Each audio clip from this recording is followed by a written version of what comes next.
O programa a seguir é uma produção independente. Seu conteúdo é de total responsabilidade de seus idealizadores. Você é meio micro ou pequeno empresário? É hora de cuidar da saúde com quem é referência. Só a Unimed Petrópolis tem plano PJ com 10% de desconto por um ano, zero carência na consulta e a partir de R$ 204. Não perca tempo e contrate agora a solução ideal para o seu negócio.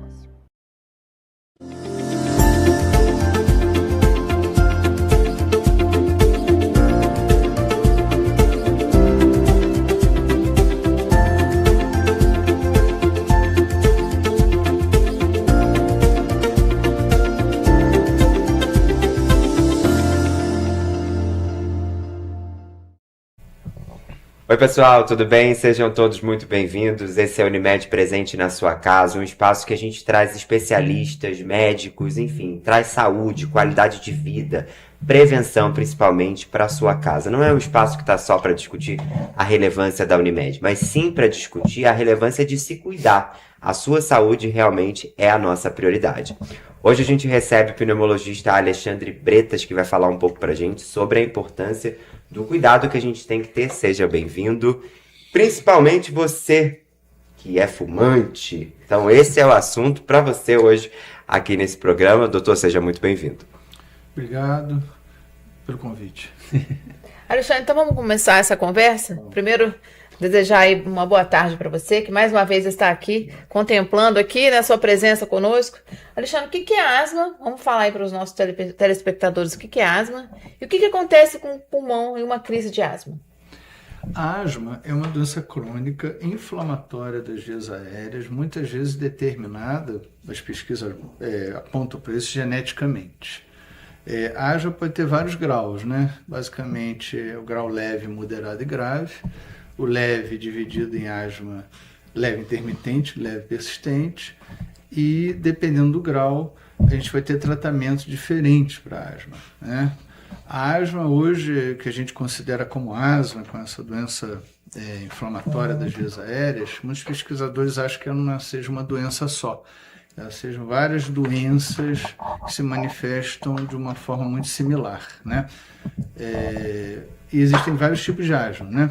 A asma, por exemplo, que inicia na infância, normalmente ela é alérgica, né? E a gente tem os fenótipos de asma, que são os tipos de asma e como ela se manifesta. Então, asma alérgica, asma não alérgica, asma associada à obesidade, asma predominantemente com tosse, a asma eosinofílica, e cada tipo de asma ela vai responder mais ou menos ao tratamento específico que a gente vai falar mais à frente, acredito. Vamos lá, Alexandre, pegando aí carona mais uma vez nas suas respostas, nas perguntas de todos, quais os principais sintomas que assim, a pessoa vai suspeitar que eu estou com asma? Eu estou tendo isso, eu estou tendo asma. A asma tem um aforismo que diz que nem tudo que sibila é asma, né? Mas a sibilância, que é aquele chiado no peito, é um dos principais sintomas de asma. Mas a tosse também é um sintoma muito prevalente. Na infância, inclusive, o principal sintoma de asma na infância é a tosse. As crianças muitas vezes não chia, muitas vezes fica cansada quando corre muito, os pais atribuem muitas vezes a que ela está cansada porque correu muito, mas muitos também acham que ela está muito cansada e já sabendo que tem asma, super protege a criança e tal, mas a sibilância, que é o chiado no peito, é um sintoma prevalente, né? Se bem que pode manifestar asma sem esse chiado no peito. A tosse é um sintoma prevalente. A falta de ar, a dispneia, principalmente aos esforços de forma episódica, ela também é um sintoma muito comum, né, que acontece, principalmente na crise de asma. E o aperto no peito, a opressão torácica, que muitas vezes não está relacionado ao esforço. Todos os sintomas se manifestam no esforço, mas também se manifestam sem esforço, né, dependendo do fator desencadeante que gera crise de asma. Eu vou falar uma curiosidade aqui, no meu caso, aqui da minha família, né? Meu filho mais jovem, mais novo, não tem asma no dia a dia. Mas ele, quando pequeno, se ele caísse na gargalhada, ele começava a rir, fazia crise de asma. Ele ria e eu chorava, né? Porque... Então, assim, isso é muito comum, porque falam também na questão do exercício, né? Na atividade física, tem algumas crianças também que desenvolvem na atividade física. Então, eu queria que você falasse um pouquinho aqui. Muitas vezes, como você falou, acham que é só o sibilo, não é só o chiado. Mas essas situações assim, são mais comuns do que se imagina? É bastante comum. Não é um fenótipo, mas é uma característica também de alguns asmáticos, que é a asma induzida pelo exercício. Ou seja, ele começa a fazer o exercício, o ar frio e seco penetra na via aérea, porque quando a gente faz exercício, a gente respira muito pela boca, né? Deixa de ter a função, dependendo do exercício muito intenso, é claro, né? O nariz, ele filtra, aquece e purifica, assim, vamos dizer, o ar, né? E quando a gente faz um exercício mais intenso, correr, a gente acaba respirando pela boca, esse ar frio e seco entra na via aérea e ele desencadeia o mecanismo de reflexo, tosse, sibilância, uma crise de asma, muitas vezes, né? Pode desencadear só falta de ar, dispneia, como pode ocasionar a crise de asma. Depende, varia de pessoa para pessoa, do fenótipo, qual a maior predisposição dela. E isso normalmente é tratado, você usa um broncodilatador de ação rápida, 10, 15 minutos antes do exercício, e o exercício... É ao vivo, hein, gente? E o exercício é praticado assim, de forma normal, como qualquer pessoa, né? Grandes recordistas mundiais, teve uma americana, venceu o heptato, Jack Joyner Kersey, ela era asmática e campeã olímpica de heptato e tal. Então, a asma não limita, ela não é limitante, ela não causa nenhuma incapacidade, raramente, né? A não ser no passado que não tinha tratamento para asma, né? A gente tratava de forma errada, né? Sem saber a fisiopatologia.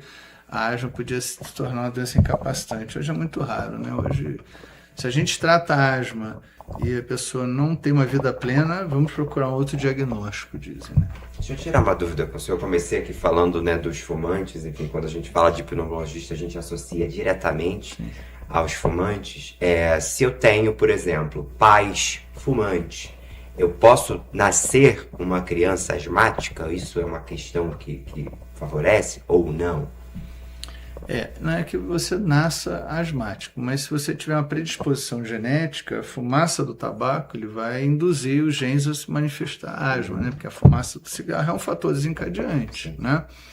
E há muita também associação em crianças que vão fumar na idade adulta tendo pais fumantes. Uns acham que é só uma questão familiar, outros acham que pode ser genético, porque quem começou a fumar lá atrás seja genético, passa de pai para filho e tal. Mas, de um modo geral, a fumaça do cigarro é um fator desencadeante de asma, não há dúvida. Ela irrita, ela tem substâncias que irritam os brônquios, né? Temos outros fatores desencadeantes? Sim, tem vários, né? A asma é uma doença crônica que depende dos fatores desencadeantes. O riso é uma delas, né? Que você começa a ter um espasmo brônquico e por mecanismo reflexo inflama. Os ácaros, que são micro-organismos que a gente não vê, mas que vivem em almofadas, em tecidos peludos, tapetes, principalmente sofá, né? Bicho em casa pode... Pelo de animal, o pelo do gato, do cachorro, né, os mais comuns, né, animais domésticos, mas o gato tem a saliva do gato também, ele é altamente alergênico, o gato lambe tudo, né, e aí, quando ele lambe, a fase líquida evapora, fica só a parte sólida que quem está naquele ambiente aspira. É um fator desencadeante de asma, né, pólens, né, flores e tal. Irritantes químicos, né? Principalmente o cloro é o principal irritante químico, né? Perfumes, né? Qualquer substância que tenha um cheiro mais forte, né? E a gente tem uma subclasse de asma, que a gente estava falando, asma ocupacional, né? Pode ser adquirida no trabalho ou piorada no trabalho, é muito relacionada à exposição no trabalho de irritantes químicos. Em Petrópolis tem muito, né? Costureira, que trabalhava em ambiente de poeira, que desenvolvia asma, ou sendo como fator desencadeante, ou poderia desenvolver a asma causada pelo trabalho, né? Asma ocupacional, que chama. E o clima de Petrópolis, por exemplo, pode influenciar nas crises? Ter mais ou menos crises? Sim, principalmente no inverno, né? Em que no inverno os ambientes ficam mais fechados, mais mofo, né? Que é um fator desencadeante também.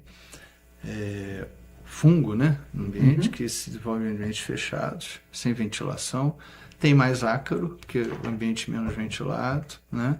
E o frio também, que é um fator desencadeante. Então, o inverno tem essas características, é a época do ano que se tem mais desencadeia mais asma. Eu costumo brincar que o pneumologista é bom porque ele tira férias no verão, né? Trabalha no inverno, é bom, e vai pra praia e tal. Alexandre, você falou fator desencadeante. A asma tem cura? Não. A asma é uma doença crônica sem cura, mas isso não quer dizer que ela seja incapacitante. Você deu o exemplo da maratonista. Pelo contrário, atletas... Quando você tem um atleta, esqueci, o Mark Spitz, ganhou 7 medalhas de ouro em 72, nadador americano. Ele foi nadar porque tinha asma, os pais dele botaram na natação, enfim. Bom, não precisa nem dizer mais nada, né? Mas... O clima, ele favorece a asma e tem vários fatores encadeantes, né? Como a gente falou. Eu vejo também, quando a pessoa é asmática, usar essas bombinhas. Sim, tem você diferença. Essa pessoa é crônica. Isso tem diferença. Eu desviei, né? Não tem problema. Eu vejo, todo que eu vejo asmático com aquela bombinha, aquilo me chama atenção. Tem diferença de saúde? Sim, muitas. Mas a asma, doença crônica, não tem cura, mas tem controle. Tanto é que, hoje em dia, com a medicação que a gente dispõe hoje, né, se você medicar, principalmente crianças, né, os jovens que começam a manifestar asma e não melhora, procure outro diagnóstico que pode ser. Ou a asma de difícil controle. Você tem uma rinite alérgica que é muito comum estar associada, né, a teoria da via aérea única, né, via aérea superior, via aérea inferior, tem várias características em comum. Se você tratar e não melhorar, pode procurar outro diagnóstico, né? Agora, não ter cura não quer dizer que não tenha controle, pelo contrário, conforme eu falei. Agora, a bombinha, hoje você tem as medicações inalatórias que são muito eficazes para asma. A pedra angular do tratamento da asma é o corticosteroide inalatório. Ele age na via aérea, é uma doença inflamatória da via aérea, crônica, que se caracteriza por manifestar em episódios, não tem cura, mas que é controlável. Então, o principal medicamento é o corticoide inalatório, que vai tratar a inflamação nos brônquios, que é a característica principal da asma. Então, você controlando a inflamação, você controla uma característica que o asmático tem, que é a hiperresponsividade brônquica dele. O que é isso? É ele responder de uma forma excessiva e diferente a estímulos ambientais, até mesmo emoções, também é um fator desencadeante, que outras pessoas que não têm asma não iriam responder dessa forma. E a gente, hoje, o tratamento da asma, que a base é o corticosteroide, são dados de forma inalatória, né? Se desenvolveu vários dispositivos inalatórios, a bombinha, o spray, né? O nebulímetro dosificador, o pó seco, tem vários dispositivos modernos, até mais práticos do que o spray, e que você administra a medicação diretamente nos brônquios, onde está a doença.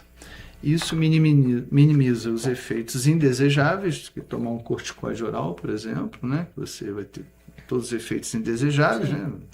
A substância é absorvida, o remédio é para todo lugar do organismo. Já a medicação inalatória, ela minimiza esses efeitos adversos e é potente. Você usa uma dose bem menor do que você usaria por via oral. Além da dose menor, o medicamento é administrado onde deve agir. Então, isso é um avanço. E, Alexandre, quando é que você considera uma emergência médica, o caso de asma, que é realmente uma emergência? Certo. A asma, assim, pessoa... Antes de mais nada, a gente tem que dizer que a asma, quando a gente trata a asma, um dos objetivos do tratamento também além de melhorar a qualidade de vida e tal, é prevenir as crises, que podem ser catastróficas, né? A crise de asma, ela se manifesta com esses sintomas que a gente descreveu, mas mais intensos. E principalmente tem alguns sinais, né, na crise de asma. A pessoa, ou a criança não conseguir falar. Ela começar a ter um afundamento aqui dessa região aqui em cima da clavícula, né? Tiragens supraclavicular, nas costelas, o nariz abre assim, isso tudo expressa uma dificuldade para botar o ar para dentro também, porque a asma quando ela inflama os brônquios, ela causa um estreitamento nos brônquios, então você tem dificuldade de botar o ar para fora, né? E quanto mais intensa a crise, você já começa a ter uma dificuldade de botar o ar para dentro também, na inspiração. Então, quando isso acontece, você tem dificuldade para falar, você tem, às vezes, até um chiado inspiratório, que normalmente é na expiração. Você pode ter, aí já é o sinal mais grave, uma coloração azulada das extremidades, do nariz, chama cianose. E a alteração do nível de consciência, da alteração do sensório. Começa a ficar com o nível de consciência embotado e começa a entrar em sonolência, isso porque não está entrando oxigênio e está acumulando gás carbônico dentro do nosso organismo, e isso é grave. Isso é um sinal de gravidade. Então, alteração do nível de consciência, não conseguir falar, né? E o médico, quando ausculta, quando a gente ausculta com o estetoscópio, ele tem um ruído normal, né? Um murmúrio respiratório. Na asma, quando ausculta o sibilo, ótimo. Se não escutar nada, um silêncio, quer dizer que o ar não está nem entrando nem saindo. Então, o silêncio ventilatório também é um sinal de gravidade do sinal, mas os sintomas são esses pro leigo. Na hora da crise, quando dá aquele nervosismo, né, tanto para quem está vivenciando a crise ou para um familiar, um amigo que está vivendo isso do lado de fora, tem possíveis erros que tanto o paciente quanto quem está ao redor possa cometer? Sim, inúmeros. Quais seriam alguns desses? Um deles é aglomerar em cima do asmático que já está com falta de ar, né? Mas assim, o asmático ele tem que sempre oriento ter uma medicação broncodilatadora de ação curta. Hoje os documentos, né, de pesquisa de asma, o GINA, né, Iniciativa Global para a Asma no Mundo, que é o principal documento de estudo da asma, que as sociedades no mundo todo utilizam como base, e ele usa já um broncodilatador de início rápido e de ação prolongada e um corticoide associado. É uma medicação mais cara. No nosso meio, no Brasil, ainda a gente usa, para tirar da crise, um broncodilatador de ação curta. Então tem todo um protocolo quando vai para o pronto-socorro. Mas em casa, a gente usa no adulto 8 a 10 jatos, pode usar até 20, dependendo, com uma técnica correta, que é através do spray, bombinha, o nebulímetro dosificador, e você usa em casa e espera a melhora dele. Você pode fazer até 3 séries de 8 a 10 jatos num adulto. Criança mais jovem você vai ver pela idade, pelo peso e tal, mas basicamente num adulto acima de 12 anos, vamos dizer assim, 8 a 10 jatos. E você espera pelo menos 20 minutos. Se nesse período houver uma deterioração do quadro clínico, quer dizer, ficar sonolenta, parece que vai desmaiar, ficar sem conseguir falar e tal, aí já levaria para um socorro direto. Mas 8 a 10 jatos, espera 20 minutos, não melhorou, ou melhorou pouco, mas 8 a 10 jatos, espera 20 minutos, melhorou pouco, não melhorou, mais 8 a 10 jatos, não melhorou, aí é hora de ir para um socorro, que é uma atitude muito comum das famílias, tá em crise de asma, vai para o pronto-socorro, chega lá, faz uma inalação, melhora, vai para casa. Sim.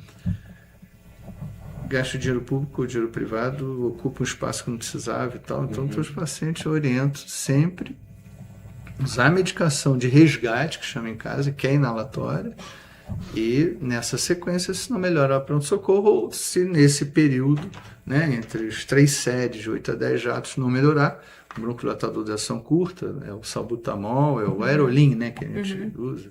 Tinha o fenoterol, que era o Berotec, mas não estão comercializando quase. Se não melhorar ou se deteriorar nesse período, deteriorar o quadro clínico, né, dos sintomas que a gente sempre orienta e quais são, aí sim levar para o pronto atendimento. Perfeito. Vamos caminhar então para o nosso final, já que o tempo passa correndo. Vou pedir para o senhor fazer as suas considerações, se faltou algo para a gente comentar, e na sequência para os senhores também. Quero dizer que a asma é uma doença crônica, não tem cura, mas apesar de não ter cura, ela é controlável. E a pessoa pode viver uma vida inteiramente normal, né? Exercício físico pode ser e deve ser praticado, deve ser estimulado. É claro que tem que tratar, né? Se não tratar, não vai poder fazer exercício, não vai poder viver uma vida normal. Mas é uma doença crônica tratável e pode conviver muito bem com ela. Eu fiquei com uma curiosidade quando você falou do gato, né? Você falou da saliva do gato. E aquela criança que tem asma e a família tem um gato? Tinha que vir uma pergunta difícil depois. Bom, como é que você lida com isso no seu consultório? Não é melhor ter um peixinho? Troca o gato pelo... Eu tenho um filho, meu segundo filho é asmático. E a mulher, minha esposa na época, deu um aquário para ele com peixe.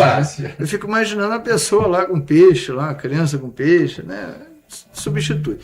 Mas assim, a criança já tem um bicho de estimação e tem asma.